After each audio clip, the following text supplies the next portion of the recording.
बापाने मुलाला खिडकीमधून रात्री पलंगावर त्याच्या आईसोबत असं बघितलं की बापाच्या काळजाला धक्काच बसला.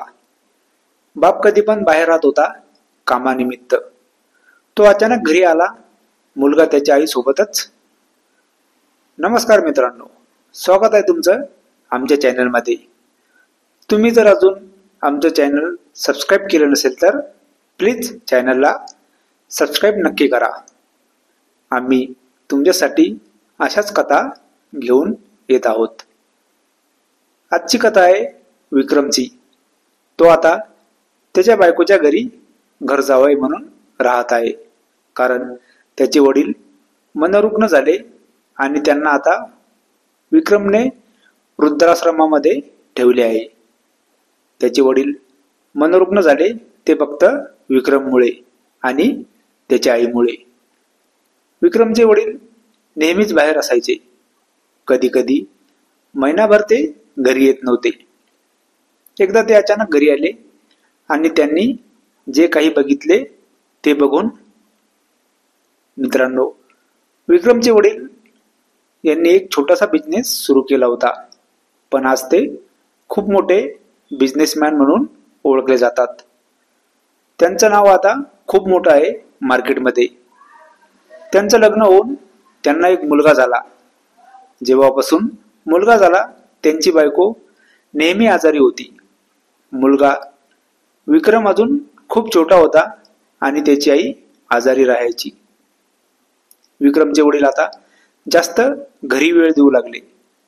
विक्रम जेव्हा 5 वर्षाचा झाला तेव्हा त्याची आई गेली. ती विक्रमच्या जन्मापासूनच आजारी होती आणि तिने 5 वर्ष आजारात काढले, पण शेवटी ती सोडून गेली. आता बायको गेली, मुलगा छोटा. विक्रमचे वडील खूप दुःखातून जात होते, पण त्यांनी न खचता सर्व सांभाळले. त्यांची एक बहीण जवळच राहत होती. ती आता विक्रमचा सांभाळ करायची. विक्रमला लहानाचं मोठं त्याच्या वडिलांनी केलं. विक्रमच्या वडिलांना दुसरं लग्न करायला त्यांच्या बहिणीने भाग पाडलं, कारण त्यांनी तर सरळ सांगितलं की आम्ही कुठपर्यंत तुमची काळजी घेऊ, आमचा पण संसार आहे, त्यामुळे दुसरं लग्न करा. विक्रमच्या वडिलांना दुसरं लग्न करायचं नव्हतं, पण त्यांचा नाईलाज होता. त्यांना दुसरं लग्न करावंच लागलं. विक्रम आता 15 वर्षाचा होता तेव्हा त्याच्या वडिलांनी दुसरं लग्न केलं. विक्रम आता त्याच्या सावत्र सोबत राहत होता. विक्रमची सावत्र आई मोना ही मोठ्या घरातील होती. तिचं राहणीमान एखाद्या तरुण मुलीसारखं होतं. विक्रमचे वडील तिला सांगायचे की मोना, तू असं मुलीसारखं नको राहत जाऊ. ती कधीच साडी नेसत नव्हती, कधी पण ड्रेसमध्ये असायची. तिचं पण हे दुसरं लग्न होतं. विक्रमचे वडील तिला सांगून सांगून थकले होते की असं नको राहत जाऊ, पण तिचे राहणीमान काही बदलत नव्हते. घरात तरुण मुलगा आहे याचे सुद्धा तिला भान राहायचे नाही. ती तर विक्रम समोर कधी कधी तर ड्रेसमध्ये. विक्रम पण आता तरुण झाला होता. तो तर तिला कधीच आई म्हणत नव्हता. विक्रमचे वडील कधी पण कामानिमित्त बाहेर होते. ते घरी कमी वेळ देत होते. घरी फक्त विक्रम राहत होता. मोना विसरली होती की विक्रम तर एक नात्याने तिचा मुलगा आहे, पण ती त्याला कधी मुलगा मानत नव्हती आणि विक्रम कधी तिला आई मानत नव्हता. त्यांचं नातं तर दिवसेंदिवस बदलत चाललं होतं. मोना तर विक्रम सोबत असं वागायची की विक्रम पण आता तिचे असे वागणे बघून तो तर तिला आता मोना मानायचा. ती स्वतःहून विक्रमला सांगायची की मला असं आई वगैरे बोलत नको जाऊ, तू माझे नाव घेतले तरी चालेल. मोनाचा विचार विक्रम बद्दल नेहमीच वेगळाच होता, कारण विक्रमचे वडील तिला वेळ देत नव्हते. आता तिनं असं काही ठरवलं. मोना आता विक्रम सोबत जवळीक वाढू लागली.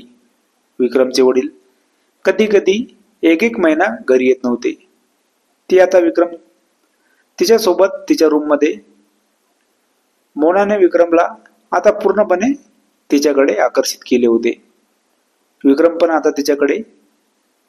दोघे आता सोबत असं राहू लागले की त्यांनी आई आणि मुलगा या नात्याला पूर्णपणे बदनाम केले होते.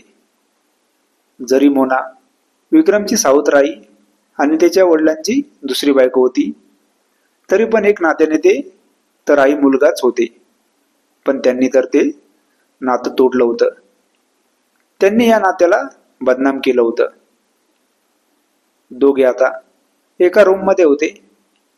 अचानक विक्रमचे वडील घरी येतात आणि ते जे काही बघतात खिडकीतून ते बघून त्यांच्या काळजाला धक्काच बसतो. कारण ते सर्व ते बघू शकले नाही. त्यांचा मुलगा आणि त्याची सावत्र आई असं काही. विक्रमच्या वडिलांना चांगलाच धक्का बसतो. ते तर तेव्हापासून मनोरुग्ण होतात. त्यांची तब्येत खूप बिघडते. ते आता एकाच ठिकाणी पडून होते. त्यांचा सर्व बिझनेस आता विक्रम बघत होता आणि त्याची सावत्र आई मोना तिचा अर्धा हिस्सा घेऊन बाजूला झाली होती. थोड्या दिवसांनी विक्रमचं पण लग्न होतं. त्याचे वडील काही त्या धक्क्यातून सावरत नाही. आता विक्रम त्यांना वृद्धाश्रमामध्ये सोडतो. विक्रमचे वडील वृद्धाश्रमामध्ये असतात आणि त्यांनी जी दौलत कमावलेली होती त्या दौलतीवर त्यांची दुसरी बायको मोना आणि त्यांचा मुलगा विक्रम दोघे खुश राहतात. मोना आणि विक्रम आता वेगळे वेगळे राहतात. मोनाला पण अर्धी संपत्ती भेटते. तिला पण आता कोणाचीच गरज राहत नाही. पण विक्रमचे वडील आज ज्या अवस्थेत राहतात त्यात त्यांचा मुलगा आणि त्यांची दुसरी बायको यांचाच हात असतो. पण त्यांना बसलेला तो धक्का त्यातून ते कधीच सावरत नाही. विक्रमची सावत्र आई मोना आता विक्रमच्या वडिलांपासून सर्व नातं तोडते. तिचं पहिलं लग्न पण असंच तुटलेलं होतं आणि आता पण तेच झालं. तिचं वागणं आणि राहणीमान यामुळे सर्व काही झालं होतं. ही कथा पूर्णपणे काल्पनिक असून वास्तविक जीवनाशी काहीही संबंध नाही. ही कथा फक्त मनोरंजनासाठी आहे. मित्रांनो, कथा आवडल्यास चॅनलला सबस्क्राईब करा. धन्यवाद.